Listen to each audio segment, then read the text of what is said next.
Thanks for tuning in. Today I want to share my thoughts on the Chanel Coco Crush Slim. It is a pretty slim fine jewelry band. It's a ring that is from the Chanel fine jewelry line, and I've had mine for a few months now, and I've actually been getting a lot of questions about it, so I thought I would collect all of my thoughts, my first impressions, and some of my review on this piece since I've been wearing it pretty much non-stop since I got it. I will address the elephant in the room, which is my hair. If you don't follow me on Instagram, then this might be the first time you're seeing my hair. You might be wondering what happened.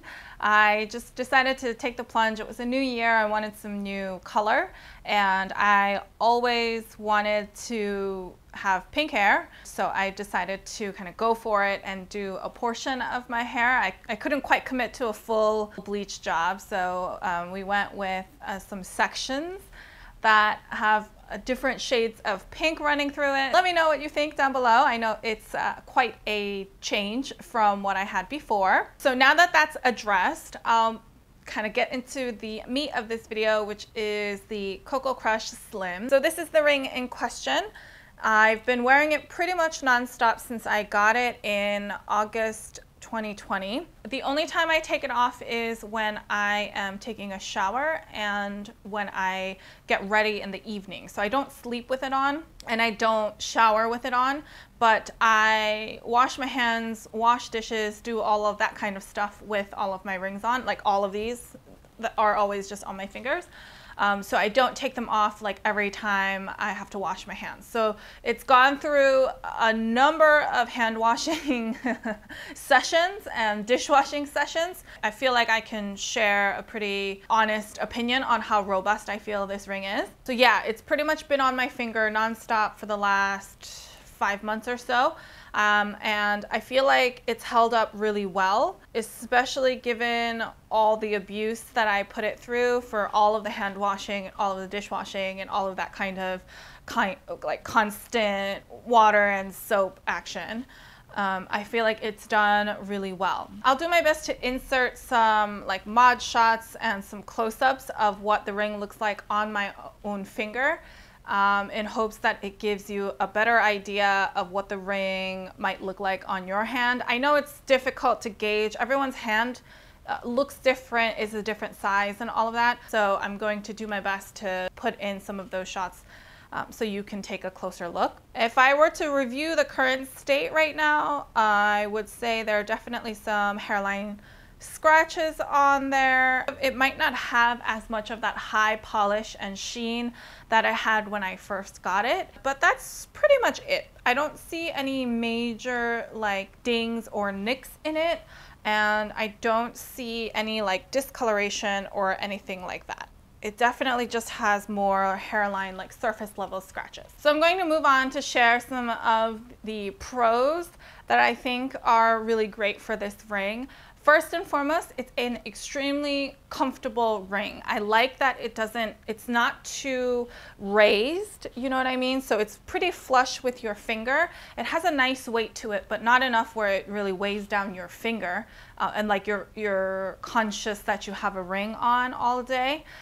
It's just very comfortable, very flush, not too thick, not too thin, not too heavy. You know what I mean? It's really like that kind of Goldilocks middle of everything, where it has a nice kind of design to it as well.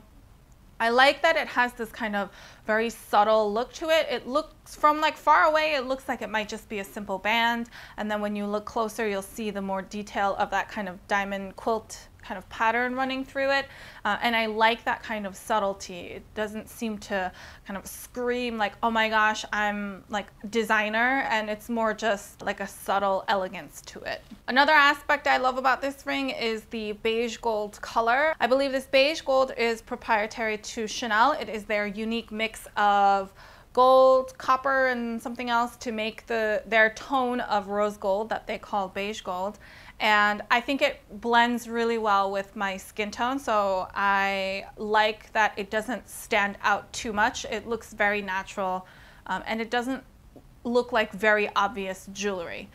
If you're hearing a theme, it's around that subtlety, kind of that that blending in, and that it doesn't really stand out a lot. And those are the aspects that I like the most.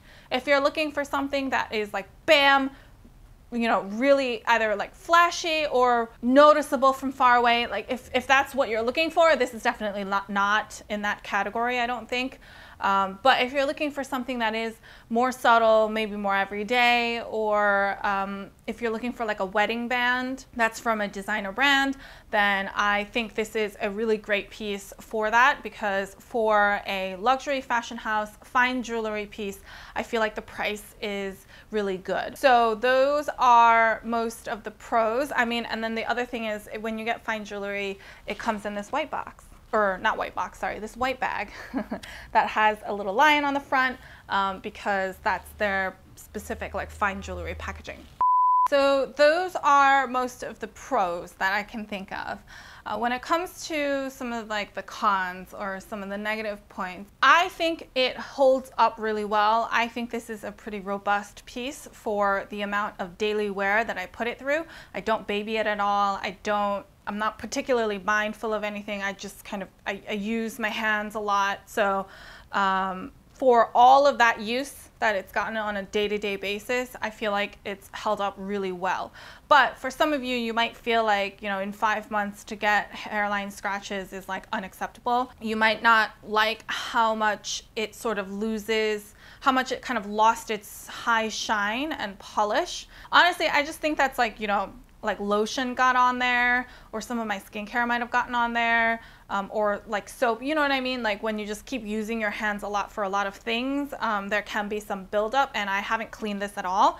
So that's what I think it is, and it doesn't, like, I'll just periodically polish it off myself. It doesn't particularly bother me. I don't personally take that as a negative, but I think for some of you, you might feel like, you know, in 5 months it shows too much sign of wear, you know, or you might think like it gets too much product buildup on it.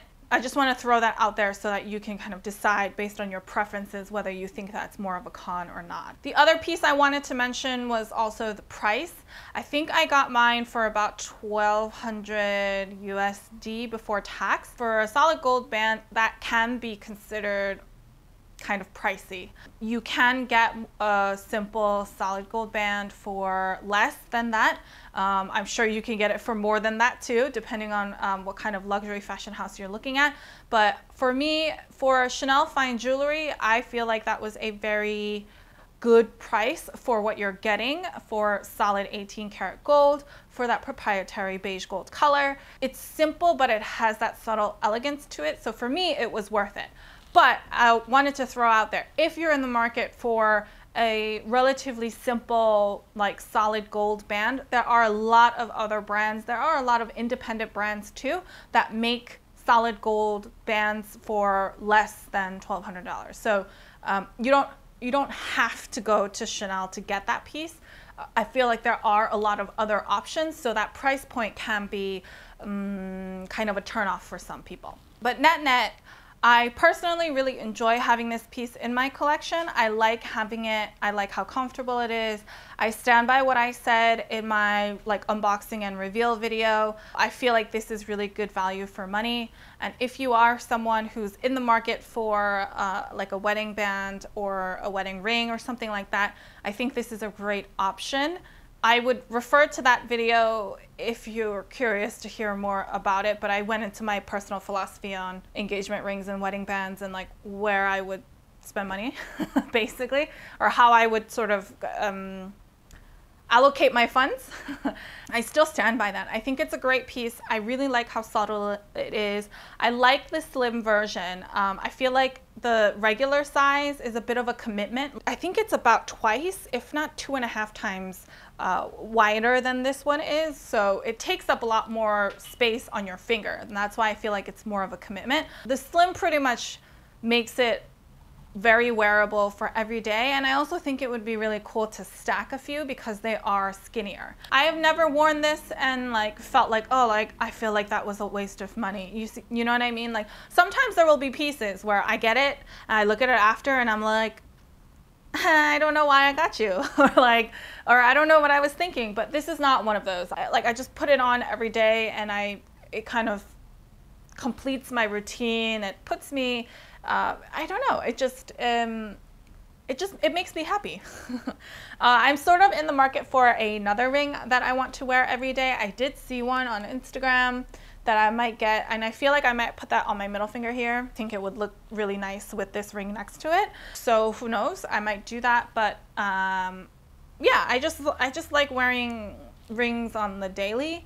And I feel like this is a good option to do that. That's pretty much my point in time review of my Chanel Coco Crush Slim. I have it in the beige gold. For size reference and price and links and all of that stuff, I'll leave them in the description box down below, so definitely check that section out. If you have any other questions, feel free to leave them down below or head on over to Instagram and I'd be happy to help however I can. If you like this video and you found it helpful, please give me a thumbs up. I really appreciate all of your feedback and support. If you like this kind of content and you haven't already, please subscribe to my channel. I post new fashion related videos every Sunday and Wednesday. So until next time, bye!